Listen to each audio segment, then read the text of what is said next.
You wanted the best. You've got the best podcast. The hottest podcast in the world. The Chris Voss Show, the preeminent podcast with guests so smart you may experience serious brain bleed. The CEOs, authors, thought leaders, visionaries, and motivators. Get ready. Strap yourself in. Keep your hands, arms, and legs inside the vehicle at all times, because you're about to go on a monster education roller coaster with your brain. Now, here's your host, Chris Voss. I'm Chris Voss here from the ChrisVossShow.com. Ladies and gentlemen, there are latest things that makes it official. Welcome to the show. As always, for 16 years and over 2,300 episodes, we bring you the Chris Voss Show with all the most wonderful, brilliant minds in the world. Go to goodreads.com/Chris Voss, LinkedIn.com/Chris Voss, Chris Voss 1 on the TikTokity, and all those crazy places on the internet you can find. As always, the funnest people on the show, and we're going to get some laughs today. We've got a great comedian on. His newest book is out. It's called Running the Light by Sam Tallent, and actually comes out March 25th, 2025. It's close enough, right? You can pre-order the book.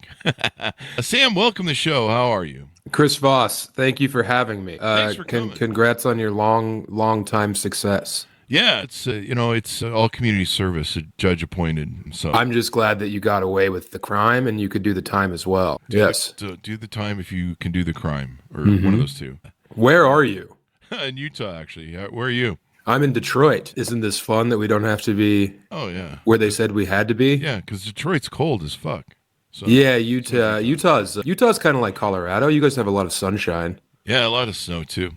Give me your .coms. Where do you want people to find you on the interwebs? SamTallent.com, TALLENT.com. Yes. So give us a 30,000 overview of what's inside your new book. This book, like I published it in 2020, and as COVID hit and I didn't have any dates for stand-up. I do stand-up comedy is what I do. And when COVID hit, like all my dates evaporated. So I had this novel that I was shopping around, and I put it out myself. I self-published it, and now 4 years later, after it sold, a lot of, unheralded success is what I like to call it. And I like, it sold a bunch of copies, and now Random House picked it up, and they're reissuing it in trade paperback in all available bookstores nationwide and in Canada. Oh, and Canada too, along with some. Do they tariff it? I'm just kidding. I don't know. I think they print it up there. I like Canada. I don't know. I feel like you might be anti-Canada, but I'm going to say I like Canada. It's January 2025, and I make that note for that joke because people watch YouTube they've been watching our YouTubes for 18 years, so they watch 10 years from now, and they're like, "What is he talking about?" But no, I'm pro Canada. I love Canada. I'll be brave. I'll say it. I think Canada's good. I love Canada. I'm a big Rush fan. I'm a big Second City comedy fan. Yeah, Rush. Yeah, I'm a huge Rush fan. Dude, do you like The Who? I love The Who, yeah. Who's a better drummer, though? Or Keith Moon? You got to give it to Keith Moon. Yes, you do. No, it's, is it Keith Moon or is it Bongo from Led Zeppelin? No, Bonham's Led Zeppelin. Keith Moon's The Who. I can't remember which one's the better one. Keith Moon's the best one of all time, out of all of them. I would agree with you. He was fucking crazy. He didn't have a hi-hat. He went mental back there. Yeah, I think you're right. I think that's there's one that Neil Peart said is the best, and it was either the Led Zeppelin guy or Keith Moon. And I can't see that Neil character who loved following all the rules behind the drum kit having much enthusiasm for Keith Moon's anarchy back there. Oh yeah, Keith Moon was insane. I just watched something on him a little while ago. He was unwell. He drove a car into a pool. Yeah, it might have been the drugs, but no, I think they said he might have been on the spectrum. I think he was kooky, man. I think the term that was the term back then. He was whacked out. He was whacked out. Yeah, he was crazed. So give us a rundown of what's inside the book. Tell us about the characters and what brought the. Well, there's about 65,000 words. Most of them are different, and I've arranged them into an order that will both elicit laughter and a heavy heart. It's about. I'm sorry, dude. I just woke up. It's about an old road dog who's tortured by drug addiction and alcohol addiction. I say, what's the difference? I think alcohol's a drug, but hey, science hasn't caught up with that. Yeah. And he's on the road for 7 days in the Southwest, and he's just getting blasted and like having three-ways in bathrooms. Oh, that's unfortunate. That sounds suffering. But luckily, it's there's a baby changing table involved, but no baby. I want to be explicit in that they're all adults. It's probably one of them might be wearing a diaper. Anyway, he has to kind of confront his past, and it's bleak, and it's not illusory. Someone described it as illusory, which means as an illusion, and I think it's the most like real fucking thing there is. So. Yeah, if you want like a book that has a couple laughs and then just a real stark look at a truly broken man, this is the novel for you. It's a male beach read, Chris. It's a male beach read. That's a first because we have a lot of beach read novelists on the show, and they're mostly made for the. They're really. I bet it's fun to make fun of those people and then realize they live in a helicopter. Like they're so rich. Who cares? Yeah, they're in their ivory tower that they've erected. Yeah. So, what on the character basis of the people in it? Is there any little bit of your journey through stand-up comedy in this, or maybe some of the people you ran into that you built into the character? Oh yeah, I mean, I started doing stand-up in 2006 in Denver, Colorado, and we were all over the mountain states. Like we had that whole territory. I was on the road very early with people who would show up to the gig in Sheridan, Wyoming, and the first thing they would do would be to walk into the kitchen and ask for cocaine. And then so they spend their whole check on cocaine, which means then, you're opening, you're featuring, you're making $100. And yes, you're splitting gas because that's what comics do. It doesn't matter the headliner's making $500. Of course, I'll split gas. But then their money's gone because there was, God forbid, there's a Keno machine in the bar. Oh yeah. Yeah. So it was just there was a lot of men and women that I had the pleasure of opening for who I've amalgamated into this book. There's definitely touches of Ron White, Doug Stanhope, and then just a bunch of people who died at a rest stop. Shit. Yeah, man. It's gnarly. People are like, your book's so funny. And I'm like, I think it's a horror story. It was easy to write because it was everything I was afraid of turning into. Wow. Yeah, man. And so that's kind of an interesting component where, you were afraid of turning into it. Were you... I mean, I've lived in Vegas for, 20, 25 years now. And so I dealt with a lot of addiction. I've seen the people that, like you're talking about, it goes up their nose. They lose it in gambling.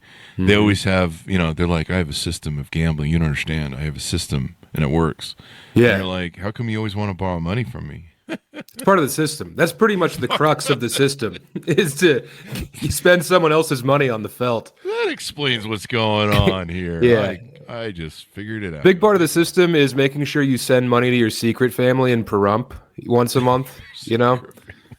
I lived in Vegas for 2 years, man. It was gnarly. The gig. Yeah. Yeah. You got to be careful dating too. Like I've had friends that have dated chicks that are addicts, gambling addicts, and one day they're just like, Chris, she got a hold of my checking account, cleaned out my bank account and my credit cards, and I'm like, dude, I told you to get away from. You got to avoid those. You got to avoid certain people in Vegas. Otherwise, you're just loaning them money like all the time. And if they come over to your house, you're like, hey, does anybody see my statue? Or my PCR? Where's my laptop? There's a lot of crafty operators in Las Vegas, and it's very easy to walk in and be fleeced like the rube you hope you aren't. Yeah. I had a guy come over that I didn't know had a heroin addiction. He seemed like a nice guy, and they always do. They're very sleepy. They're very docile. Yeah. My DVD player disappeared. It was this thin little DVD player on a stack of components. I was like, wait, where did my DVD player go? How else was he supposed to watch all those Just Shoot Me DVDs that he had? Plus he went and this is back. Yeah, he went and I guess he pawned it for some heroin or something. Hey, is there anything else better to pawn it for? Yeah, I mean, not really. I guess I don't know. I mean, if you're gonna go into your friend's house and rob him, you better be getting heroin with the fruits of that labor. Be getting something, yeah, for my shit. At least the copper wire remained in your walls. That's big. That's good. Yeah. It's always that copper wire. In fact, after I moved to California for a few years, the owner was supposed to come pick up the key. And they given me such a hard time. They're like, "Are you moved yet? Are you moved yet?" I'm like, "I'm moving, but we said the end of the month, so we're fine. Calm the fuck down." And so I left the key in the power box, and I guess a bunch of This is during the squatter era, where we were still in the 2008, 2011, 2010 crisis of squatters everywhere. Oh, I know. I squatted a couple times myself. Oh, did you really? Oh, yeah. There you go. I squatted this morning after some coffee. Watch out. Watch out. Boss man. Yeah. And they came in, and so the squatters saw all the garbage out front because I'd moved, and I guess they either found the key in the power box or what they would do back then, because this is back when Vegas was like a ghost town after 2008 crisis. Mm-hmm. And what they do is run a wire over the top of the garage door, and they'd find the red emergency pole. Oh yeah. They pull it, and then they have access to the house. So they got in the house, and they took the what was it? They took the water heater and the oven and a few other things. But yeah, they took the water heater probably and I was like, why would someone steal a water heater? And they go, I think they were training for a strongman competition. Yeah, probably that too. Yeah, they were But I was hoisting like, I it. never heard of anyone stealing a water heater, and they're like, yeah, it has copper in it, Chris. And I'm like, oh, whatever. But they squatted in the house for. The idiot owner said, would give me a hard time to get the key. And then when I finally told them that there's the key, they waited 2 weeks to go up there. In the meantime, this guy squatted the house. They stripped everything of copper and shit. And like, that sounds bad, but imagine how great that 2 weeks was for that desperate drug addict. Oh, yeah. That had to be. He was living high on the hog. He didn't even send me a Christmas card, goddammit. Well, see? This is not those crackheads. Anyway, so tell us about, how did you get into comedy? How did you grow up? Comedians are sometimes, they're solving some issues from childhood and stuff. Did you grow up with any trauma? Did you grow up with any, a lot of comedians seem to have, they kind of, they're solving problems from their past. Did you have any of that? How'd you grow up? No, I think that's like a very romantic notion that comedians put upon the audience because they want to. I think a lot of comics feel bad for the fact that they work 2 hours a day and make way too much money. So they're like, no, someone touched me at a bus station. And it's like, yeah, but you had an eyelash on your cheek. He was trying to be helpful. I had zero trauma. I mean, my dad liked a couple cold ones, Yeah. But hey, it was rural Colorado in the early 90s. Who wasn't cracking a Red Dog when they were picking their kids up from school? That's true. Yeah, you need a tall boy, Yeah. And, my mom, she had some polarity issues, but I think that I got way too much love. I think everyone was just like, hey, you're the funniest little kid. Look how fat you are. My God, he's so entertaining. And then I think that I've been trying to like fill up this giant jug of love that they gave me at an early age. Oh, wow. So if anything, I was touched by too many angels. Oh, well, that's unfortunate, man. I know. Hey, those angels have curious fingers, Do they really? I don't know. I was never molested. I want to go on record. But if I was, I'd probably have a Netflix special. So the grass is always greener. Yeah. No, dude, I had no trauma. I apologize. Oh, that's unfortunate. So is that the whole journey then? Yeah, pretty much. Anticlimactic. There's no. Yeah, I grew up in a town of 700 people on the eastern plains of Colorado. I was heavily involved in sports, and my civic duty as a young student. I was. I mean, I think maybe hallucinogens helped me want to become creative in that way because. The first time I took acid, I was at a rodeo when I was 13 years old. Dropping acid at a rodeo. Well, I knew my life was going to change forever when that clown brought me in his barrel. Anyway, so yeah, no, I had a fun time on the plains, just being a little boy and growing up. And then I moved to Denver and started stand up when I was 18, and it's been fruitful. I'm very grateful for it. Yeah, well, that's awesome. That's unfortunate that you weren't scarred more as a child. And it'd be better for the clip of the show. Yeah. If you could put, Sam Tallent grew up in a spider cage and cigarettes were being put out on him all the time. That'd be better for the 1 minute engagement. He was a deacon at some church. Anyway. We had a lot of those guys. Did you? A lot of Mormons where I grew up. Oh, yeah. Mormons will do it too. Yeah. I'm pro-Mormon, dude. They're fun. Pro-Mormon? Yeah. Here's the thing about the Mormon churches in Colorado is all of the churches have a carpeted basketball court in the basement. Carpeted? Yeah, man. So when you're a little fat 11-year-old boy and you're bouncing on carpet, it's like you feel like Jumpman. It's like you're Jordan, Oh, okay. Yeah. So I mean, the Mormons I knew were fun, and boy, when their daughters became 15 years old, all bets were off. All bets were. Yeah. This sounds like my experience in Utah. You know about it. Utah. Yeah.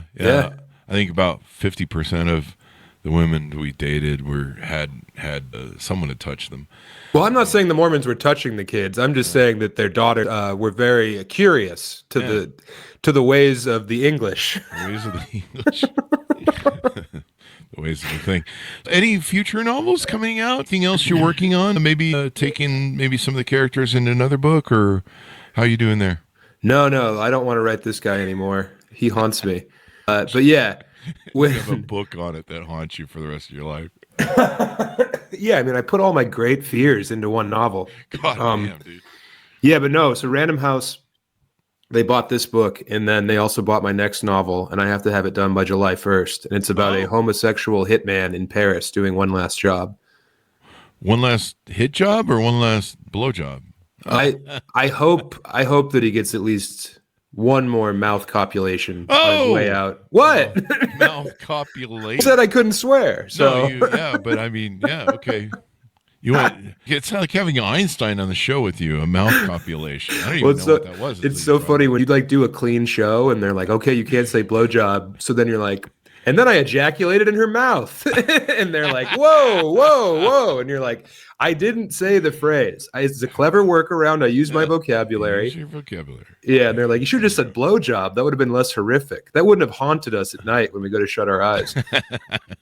But yeah, I want my next book to just be, I really want it to be an explosive success. So then I don't know, not work 50 weekends a year doing stand-up anymore. How is stand-up these days for the business end of it, for, making money and surviving and stuff? Are there too many comedians out there, or are there not enough? There's probably enough. I don't think anyone's clamoring for more stand. I think more, teachers and nurses would probably be more beneficial. We need more nurses, that's for sure. Yeah, they should make every stand-up after 10 years do 10 minutes in front of an independent audit. And if more than 50% of the room doesn't laugh, then they should just get a teaching certificate. I think that should be helpful. A teaching certificate. Yeah. I mean, at least the kids will be entertained. You'd think so, but the kids are. Yeah, that kids. I think that right now it seems to be a bit of I'm making a lot of hay while the sun shines, but it's not what you make, it's what you save, as the great Chris Benoit said. Benoit. Yeah, he was very fiscally conservative. He was a bit more adventurous in his other walks of life. Yeah. But yeah, so I think that stand-up's in a very good place, and it's so big that it's more boutique. So you can find the exact kind of stand-up that suits your needs. Mm-hmm. Whereas when I was a boy watching stand-up, it was just whatever was on the Comedy Central half hours, and then Letterman and Conan. It was a lot smaller, and you didn't have the internet yet. But now that the internet's out there, you can find the exact kind of person that represents your sense of humor. And then you can also get on there, and if someone doesn't make you laugh, you can call them, a fat homosexual as much as you want. Oh, yeah. You should go to my YouTube, everyone. Sam Tallent on YouTube, and check the comments. A lot of nice, creative things being said in there. Yeah, that's YouTube. Yeah, I'm used to that after 18 years. Yeah. Oh, sure. Yeah, there's just 1,000 chimps with 1,000 typewriters, and a lot of the typewriters have 5 letters worn out. And it's usually sticky because they can't find women. They love to masturbate. Yeah. I've been on YouTube for 18 years. I love when they write me and they go, because a lot of my videos I don't show up in because I have radio face, as you can tell. I think you're quite handsome, and I think that shirt fits you well. Don't come on to me, buddy. You're not my type. What if I was? Wouldn't that be crazy? If you were sitting there just staring through your screen, completely enamored and rock hard at me? If I unlocked the door in you that you didn't know you had? I didn't say I'm not rock hard, right? Well, hey, I don't know who's sponsoring the show, but that supplement's working. Yeah. By the way, folks, tune into Viagra. Available, sponsored the show. Anyway. Hey, the Chris Voss Show brought to you by Rhino Horn, everyone. It's tough to get for a reason. It's illegal for a reason. Yeah. It sounds like that Panther cologne from Anchorman. It works 60% of the time. It works 100% of the time or something. Dude, you know what I miss is the days when you could just quote Anchorman in Old School and everyone thought you were the funniest person alive. Now I have to come up with, my own content. But in high school, you'd say, "You're my boy, Blue," and women would throw their panties at you. Really? No, of course not. They would. I worked at the laundry, so I was pushing the cart down the halls. I see what you set up there. Gotta love it, Sam. Anything in the future you want to plug? Any future dates of appearances as you two are about? Oh yeah, yeah. You know what? Them on your website? Yeah, the website amzn.to. You can pre-order the book. That'd be huge. And also, I have a cool travel show on YouTube called Sam Tallent's Wide World. We've done Japan, we've done Paris, and now we're doing Eastern Colorado. Watch that if you enjoy humorous travel content. I'm going to subscribe to your channel. Matt and Shane's Secret Podcast? No, that's my special. My special's on Matt and Shane. Shout out Shane Gillis, Matt McCusker for platforming me. But okay. Sam Tallent on YouTube is the channel. Yeah, that's what all the kids are talking about, the Sam Tallent channel. The kids love that. Do you have like huge markets that you know about specifically where I could plug dates? Just the U.S. market is our biggest market, and then we're man. So if you want to, you plug dates. I mean, I see Cleveland, Ohio this weekend. Portland, Oregon coming up. We've got Toledo, Ohio. I'm doing Cleveland and Toledo back-to-back weekends. Those are for sure separate markets. That's a great booking. Mm-hmm. And then Omaha, Iowa City. Hell, I'm going to Europe. I'm going to Australia. Really? SamTallent.com. We had a comedian on. Name names. I'd have to pull it up. I'm horrible with names. I'm great at faces. I'll try and find it here. But he evidently has a really good comedy market down there in Australia. Oh, it's huge, dude. It rules. They're like us. I feel like we really control their idea of what stand-up is still. Mm-hmm. And yeah, they're just like the best comedy crowds. They don't get mad about anything. They know how to drink without, throwing a bottle at your head. They're fun people. I have to figure out who that was. Was it Eddie Ift? It was Clay McMath. See, that's a comic I've never heard of before. Yeah. And he's I think he goes up into England. I think he comes to the States, but I believe he's based in Adelaide, South Australia. Dude, love it down there. And he was telling me they got quite the circuit down there in Australia. Adelaide's fun. It's the only free city down there. It wasn't founded by prisoners. So it was founded by the church. So they have this complete different culture down there and their own weird accent. In Adelaide, they talk like this. Mm-hmm. Yeah, so it's like Mary Poppins down there. Yeah. I always give our Australian guests that come on the show a bad time about the chlamydia koalas. Mm-hmm. That's just hilarious. Yeah, I mean, can you blame them? They're cute as a button. Yeah, but I mean, they're giving it to each other and fucking all the time. I feel like you can hear them fucking in trees and shit. Yeah, they really raise hell up in the canopy layer. And also, like, when you hold a koala, they have a sex gland on their chest that secretes pheromones. What? So every picture you see of someone like holding that koala side saddle on their hip, they have to then throw their shirt away because it smells like pure marsupial sex once you get done holding that koala. Oh, that's actually the perfume I wear. The koala I wear. 40% of the time it works. 20% of the time. 10%. Yeah. And if it works on that lady, she's a freak. She's down for whatever. If she's like, ooh, what's that smell? And you're like, raw koala pheromone. I'm going to spray that on me next time I go down to Spear Rhino. Not like they need any more encouragement. Anyway. They really are just like birds to a feeder, aren't they? Yeah. I've dated a couple. They're interesting in the bedroom. Chris, you're dating dancers? You date dancers? Yeah, I've dated strippers. I used to own a modeling agency, so I've dated quite a few different women. Oh yeah, didn't Epstein come on as a client? I didn't know him, but we tried to stick to 18 and older. That was kind of we're kind of legal that way.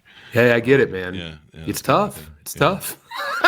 It's either that or else you hang yourself in a prison cell. So, allegedly. Allegedly, yeah, that's true. There's that video of that guy. That guy flew a drone over Epstein Island, and there was just a dude on the island who looked exactly like Jeffrey Epstein after he died. And everyone, well, this is not noteworthy. We don't need to worry about this. We don't need to worry about this. Yeah. I don't know. We'll ask Hillary Clinton what's up there. Anyway, I'd like to ask Donald Trump how much fun it was to hang out with Jeffrey Epstein. True. I love how they issue stuff about Epstein from the admin now that just came into power, but I haven't seen anything about Donald Trump's hanging out with Epstein yet, so it's kind of interesting how that works. Yeah, it's crazy because there's all those pictures of them hanging out all the time. Yeah, he was there. Yeah. So as we go out, give us a final pitch for people to order up the book, see you on your tour dates, et cetera, et cetera. Hey, I bet you've got $18.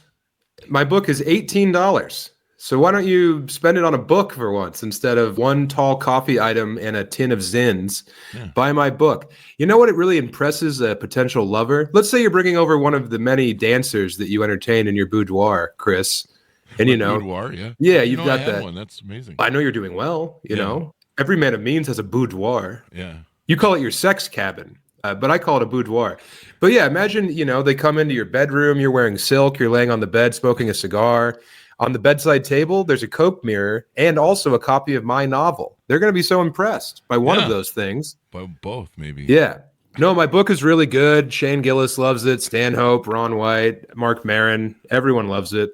You should buy it if you like comedy at all. Or even if you just like books, it's a good book too. And come see me live because everyone else is. Don't you want to fit in? You want to look like a loser next time Sam Tallent comes to town? Don't have FOMO. I'll be in Salt Lake City, by the way, at Wise Guys in August. Oh, really? I'll have to come check you out. Chris, you better come down, brother. I spend my time between here and Vegas, so if you're up here, I've got a few friends that do Wise Guys that are local. Who do you know? So, there's Patrick. I'd have to go look him up, man. I'm horrible. So they're good friends. Yeah, they're good friends. I'm really bad with names and really good with faces, but they're not that close. You're gonna forget my name, but you'll never forget this face, Chris. I won't, Bob. I won't. Look, I look like the moon. You look like the moon? Yeah, I look like a drawing of the wind. I'm on this fat guy medicine, Chris. I'm on Manjaro, and I'm just gonna have. Yeah, the medicine had to sound like Italian food, or I wouldn't take it.